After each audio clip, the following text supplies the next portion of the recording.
Nacho sí, la descubrimos en un encuentro en Vandalia, la descubrí en un encuentro en Vandalia que hicimos en Sevilla, de los encuentros que hacíamos de poesía, y estoy muy contenta, me parece una voz muy interesante.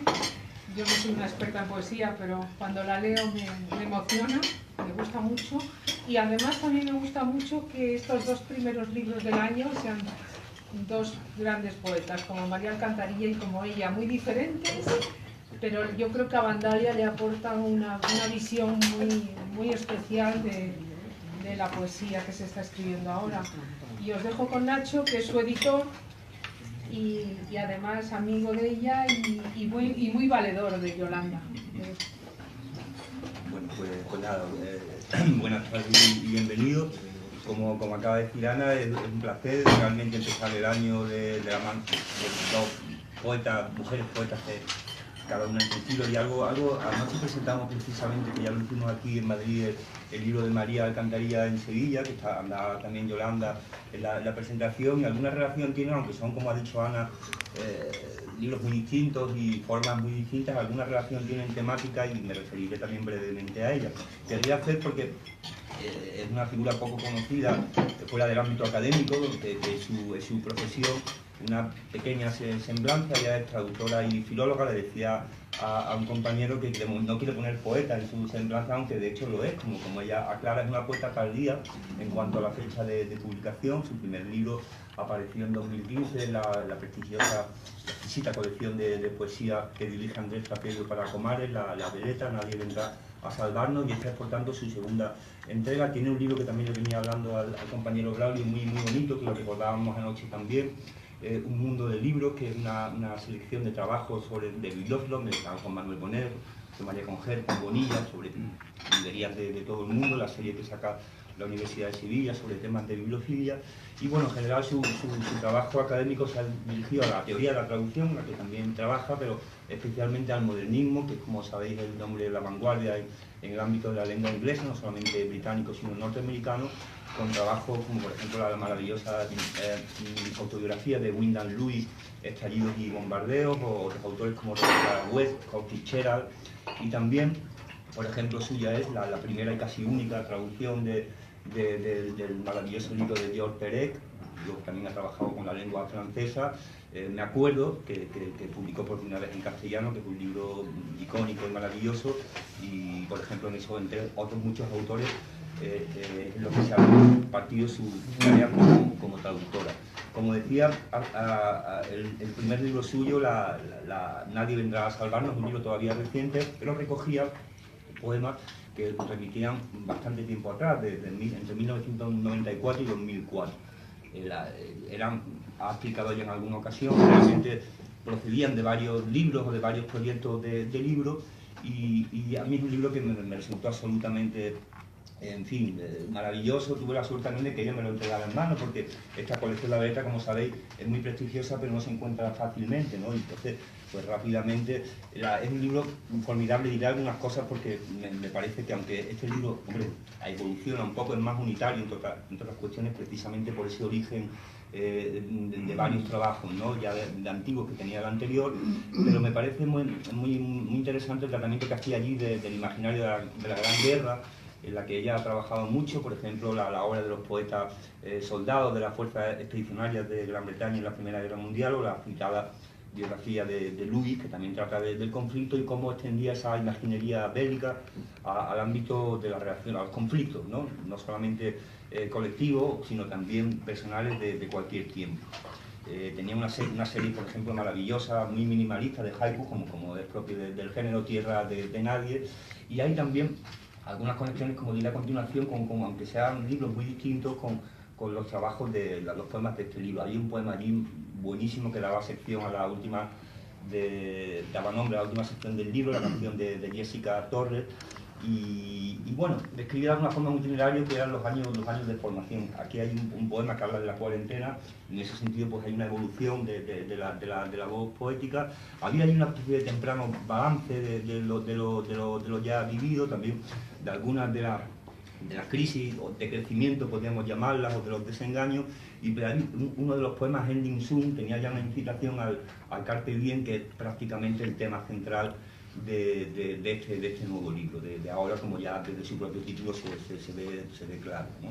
Es una celebración del instante, se lo decía también a los compañeros ahora cuando veníamos, que transmite un mensaje vitalista, pero no es, digamos, un vitalismo entusiasta. A mí sí me llama la atención, es una invitación a la hora, naturalmente, a aprovechar el momento, a no anclarse, ¿no?, en lo ya vivido en el pasado, pero lo hace desde una perspectiva como extrañamente serena, diríamos, muy reflexiva en el fondo, ¿no? O sea, respecto a otros discursos vitalistas que suelen ser muy exaltados o muy abiertamente hedonistas.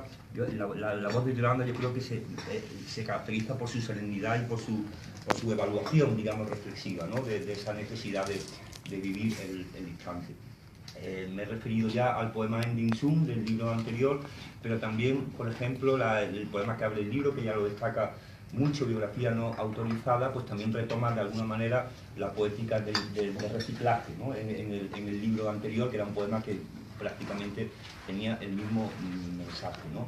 Ella destaca ese primer poema, biografía no autorizada, y el último, foto rodada, que tiene realmente una definición, ¿no?, de cómo la experiencia autobiográfica, ¿no?, que abre también evidentemente en esta escritura y que es visible en algunos momentos especialmente, en el fondo no es del todo verdadera, no se corresponde del todo con la del sujeto que la evoca o la recrea en palabras, ¿no? Eso es una idea también muy interesante. Hay otros muchos poemas, me refiero ya al pasar de los 40, que es un balance maravilloso. Ana de todos los ahora, que le preguntaba ahora, que no estaba seguro, está dedicado a la maravillosa Ana Santos Payán, que ya murió, la editora almeriense del Gaviero, otra editorial exquisita, de la que ella era muy amiga, y otros como Terrorismo Doméstico, La bofetada hipócrita, que es un poema brutal, excelente, Padres Páginas, me parece un poema también muy bonito, y en general te tratan, por usar una formulación que ella usa en algún poema, la vida corriente, la vida en muchos aspectos contemporáneos, a veces vistas con ironía, incluso con cierto sarcasmo, ¿no?, con cierta distancia de la novedad, ¿no?, lo cual también me parece muy refrescante. Ya he destacado esa beta reflexiva, que a veces es sarcástica, a veces es grave, pero a veces es bien humorada. Y yo destacaría también, ya por último, lo que llamaríamos un poco ampulosamente la intención moral, en el sentido de retrato de costumbres, no solamente de evaluación del sujeto poético, sino también un poco del mundo, lo que lo rodea, de las hipocresías, de los comportamientos más o menos rechazables o admirables en la gente que nos acompaña. En fin. El mañana no existe, dice el final del poema dedicado a Ana Santos Payán, poema precioso, y es una buena formulación de lo que sería el contenido último del libro. Diré otra vez lo de ese vitalismo reflexivo, sereno, madurado, que creo que caracteriza su manera, y también una propuesta ética, por así decirlo, muy exigente con los demás y también con uno mismo o con una misma. Cuando quieras, Yolanda. Bueno, pues te toca. Muchísimas gracias a todos por venir, a todo el equipo de la Fundación, porque creo que en pocos o en ningún libro de poesía pone tanto empeño en el cuidado desde el principio hasta el final, que bueno, el final siempre es el principio, realmente, que es cuando uno lee un libro, ¿no? Yo estoy muy agradecida porque realmente contar con la confianza y con una lectura tan atenta, yo creo que las palabras de Ignacio, hay una lectura tan minuciosa que es como descubrirse a uno mismo. Entonces, en fin, estoy contentísima de estar aquí, si bien no es mi ámbito habitual. Alguien me preguntaba si estaba nerviosa. Bueno, todo lo que es nuevo produce cierta incertidumbre, y yo pues sí me dedico a la docencia y a la investigación en el ámbito universitario, y entonces todo el ámbito literario siempre lo he vivido desde fuera, ¿no? Es mucho más cómodo, siempre lo digo, ser crítico que ser autor, y ahora estoy yo en el lado peligroso, así que bueno, pues estoy encantada. No sé si debo exponer... Puedes decir alguna pincelada y ya que ellos te pregunten. El libro, como bien ha dicho Ignacio, para mí es un salto grande, porque hay poemas en el primer libro que son del año 94, eso quiere decir que han pasado más de 20 años desde algunos de esos poemas, y obviamente hay toda una reflexión y hay todo si no un cambio de punto de vista, sí una actitud para mí más exigente cuando me preguntan si he cambiado algo respecto al libro anterior, creo que el cambio más importante es la autocrítica y es la poda, la labor de poda. Creo que, en fin, tanto en cualquier tipo de arte, en el cine, en la literatura, creo que lo primero que debe aprender una persona es ser crítica, y aprender a podar quizás es lo más complicado, dejar ir aquello que sobra o que quizás no es necesario que esté.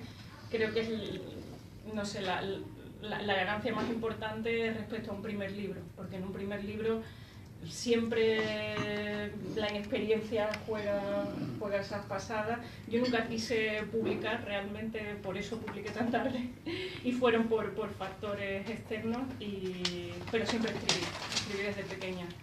Entonces, es cierto que no es algo nuevo, en fin, he escrito poemas toda mi vida.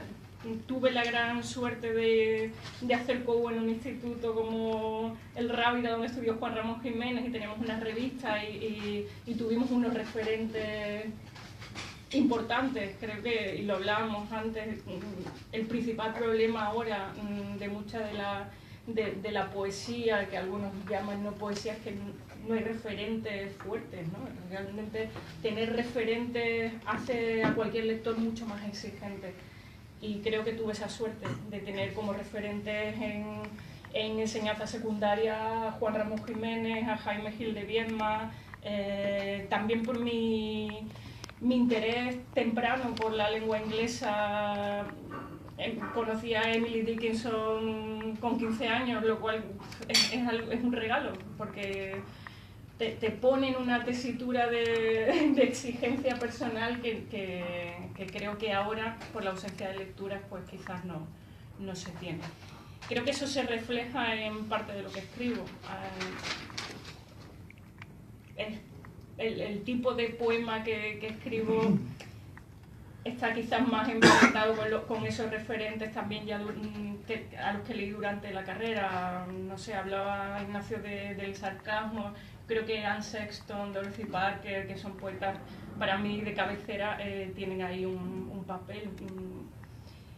Uno quizás no imita, pero es inevitable dejarse influir por la poesía que uno lee. Entonces es cierto que mi interés por el poema narrativo, por las historias corrientes, por el día a día, sí que bebe de esa fuente.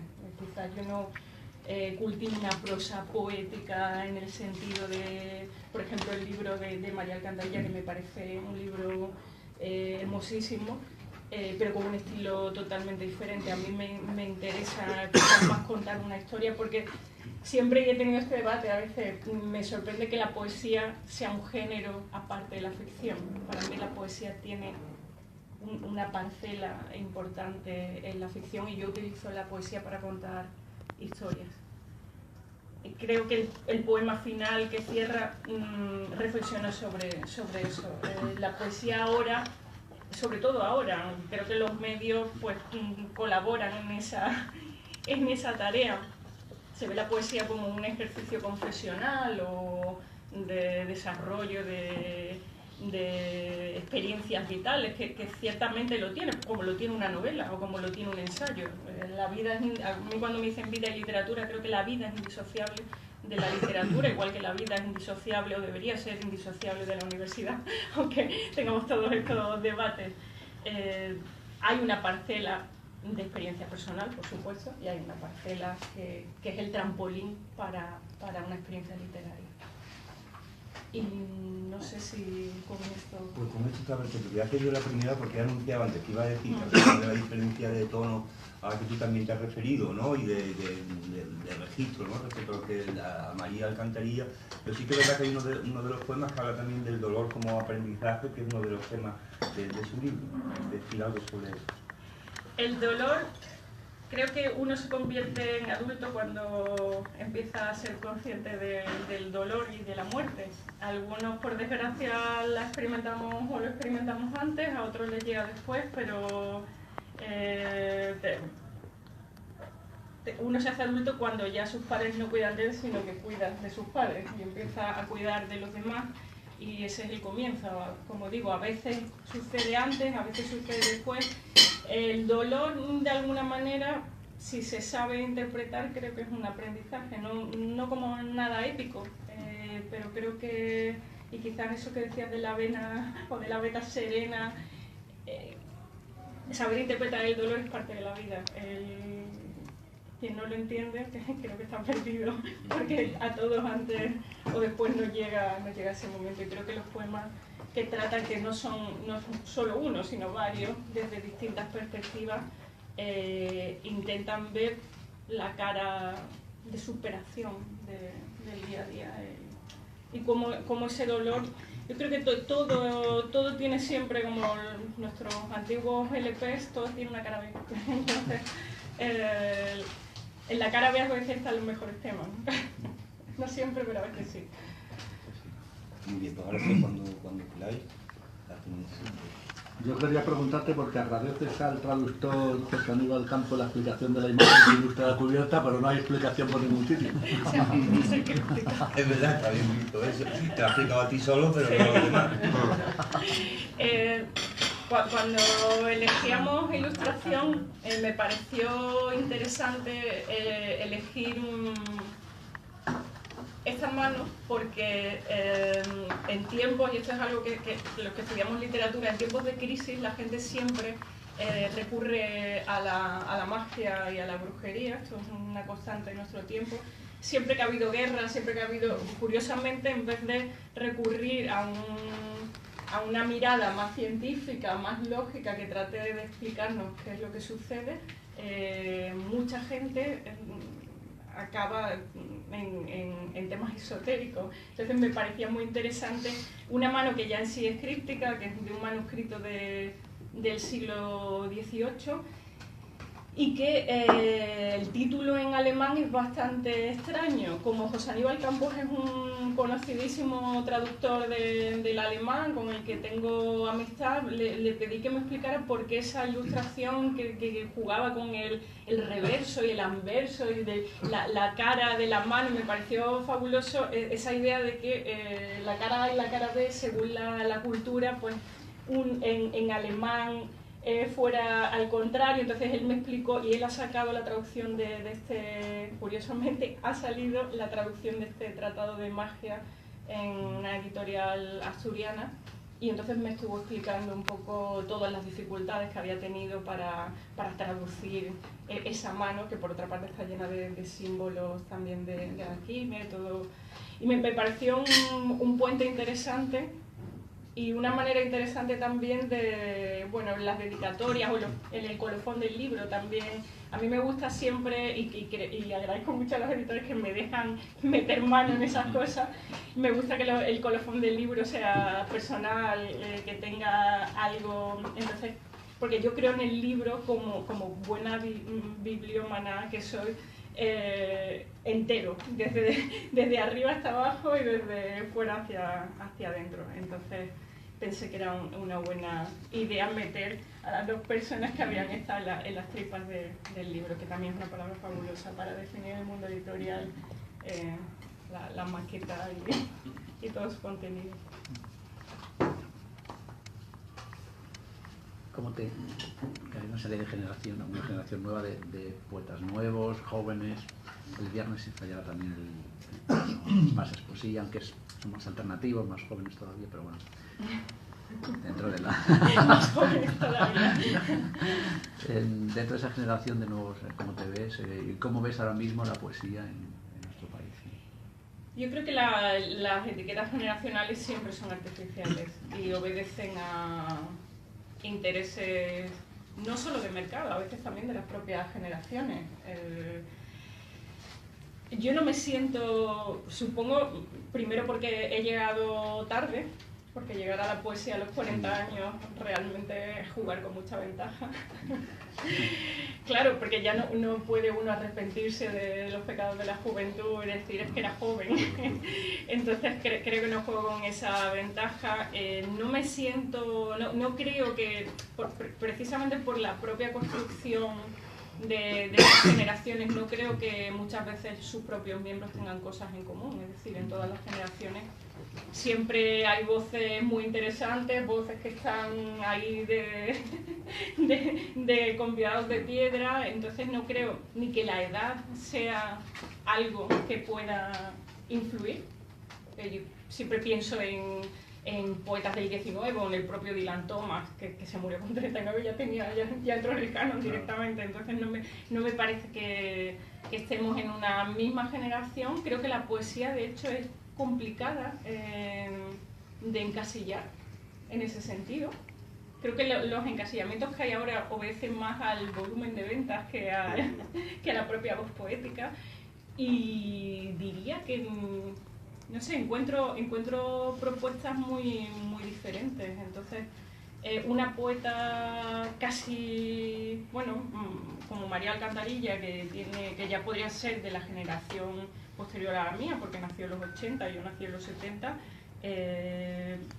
tampoco veo que entre en generaciones. Realmente creo que el agrupar a gente en generaciones por los años en los que nacieron, o por los sitios donde viven o los bares que frecuentan, que también es parte de este nuevo fenómeno. Hay mucha de esta generación que ha compartido experiencias casi me pienso que estoy más cercana a la gente con la que estudié por los autores a los que leí que la gente que publica y que quizás sea de mi generación. Siento más próxima, por ejemplo, a mis intereses a Sara Mesa, que, no sé, y ella hace ya años que no escribe poesía y que no quiere escribir poesía, pero sus intereses están más cercanos a mí que los de cualquier otra persona que escriba poesía y sea de la misma fecha. Cuando cumplís los 40 años empiezas a revisar algunos conceptos, algunas ideas que tenías, ¿no? Por ejemplo, hay uno de los fragmentos más bonitos del libro, más interesantes, es esa visión de la paternidad, ¿no? De cómo veías la paternidad antes y cómo la ves ahora, ¿no? Y bueno, no sé, por ejemplo, por hablar de algo de... En este libro hay un poema duro, que habla precisamente más que de la paternidad, de la maternidad, y que habla de... Me refería al poema, sí. O sea que sí. No, porque también hay un poema sobre la paternidad que es Padres Páginas, pero el poema que yo siento quizás más pegado a mis experiencias y a mi interés sobre ese tema, sí, la bofetada hipócrita. Creo que lo escribí sinceramente porque estamos, como siempre, todo es mercado, somos mercado. Entonces ahora mismo hay dos visiones, como siempre, al mercado le interesa siempre los polos opuestos porque genera mayor, el debate es indiscutible. Entonces tenemos a las supermadres y a las madres que se niegan a tener hijos, y todo es estupendo, pero hay un espacio en medio, que es ese espacio invisible, donde quienes lo ocupan apenas tienen voz. Y sin embargo, sufren las embestidas de ambos frentes. Ya no solo de esos dos frentes, sino del frente que tienen, con lo cual es un espacio en ese triángulo verdaderamente tremendo, duro, y además que exige una justificación que no tiene por qué ocurrir tan cotidianamente. Esto no lo grabéis. Yo soy mucho más mayor que ella, pero cuando he leído el libro de ella, ahora que hablabas de Sara Mesa, es una novela de una mujer, puede ser tú o cualquiera de muchas generaciones, pero lo que hablabas ahora mismo del tema de la maternidad, yo me casé ya mayor, con 40 tacos, o sea que se dice pronto, y la pregunta me decían, ¿vas a tener niños? Y yo, pues no. Esa sensación de que hay unos cánones, yo os estoy hablando, que lo he leído y me dice, bueno, no es... No, pero dices, es que es el yin, el yang, todo blanco, negro, ¿no? Decir, no, pues a lo mejor con 25, sí, pero con 40 no. Y es la pregunta obvia que me hacían, es una cosa, no sé, es decir, que ella es una generación muchísimo más joven que yo, pero también reflejas mucho de los pensamientos muy establecidos que hay, ¿no? Maternidad, no maternidad, no sé qué. Creo que muchas, no solo mujeres, hombres, pero que refleja mucho de lo que está pasando también en la vida cotidiana de las personas ahora, ¿no? Ahora, sobre todo, yo desconfío mucho, como digo, de todas las etiquetas. De hecho, hay un poema en el libro anterior sobre las generalizaciones, el problema de generalizar. Es el de los refugiados y las enamoradas. Meter a todo el mundo en un saco siempre tiene mucho problema, porque todo el mundo no puede estar en el mismo saco. Es imposible. Ahora que tanto hablamos de la mujer y que la mujer tiene presencia y te dicen, bueno, ser mujer poeta es estupendo, porque yo no me siento representada. Yo no me siento representada en las cosas que leo, porque ocupo un espacio que realmente no está. De hecho, cuando hacen estas preguntas y discretamente dices no, y la pregunta sigue y sigue, te das cuenta de que ese espacio no está, porque si no, no se repreguntaría tanto. Esos espacios intermedios son los que yo... Con la insolencia que dice en otro poema, ¿no? Sí. Claro. Que la menciona, Sí. ¿no? Yo creo que, de hecho, cuando me preguntan, ¿crees que estamos mucho más liberadas que antes? Yo creo que no. Yo creo que no. Creo que tenemos más presencia. Creo que antes me refiero a los años en los que yo fui joven. Porque yo ya no me considero... Pues, bueno, puedo estar en mi tercera juventud, fenomenal, pero no soy... mis alumnas sus madres tienen mi edad. Yo crecí en los 80. En los 80 creo que las mujeres teníamos una capacidad de expresión mucho más abierta, o al menos menos censurada que ahora. Creo que ahora todo está mucho más encasillado, mucho más clasificado, y a veces me sorprenden las actitudes de gente joven ante cosas que no es que no nos cuestionáramos, es que sabíamos lo que... Y un ejemplo es la novela de Vladimir Nabokov, Lolita. Yo leí esa novela durante mi carrera y nunca me sentí... Es un tema muy complejo, pero por eso mismo es necesaria esa novela. Querer cerrar las puertas a cosas que nos incomodan es cerrar la puerta al espíritu crítico. Entonces creo que a veces me asombra ¿cómo decirlo?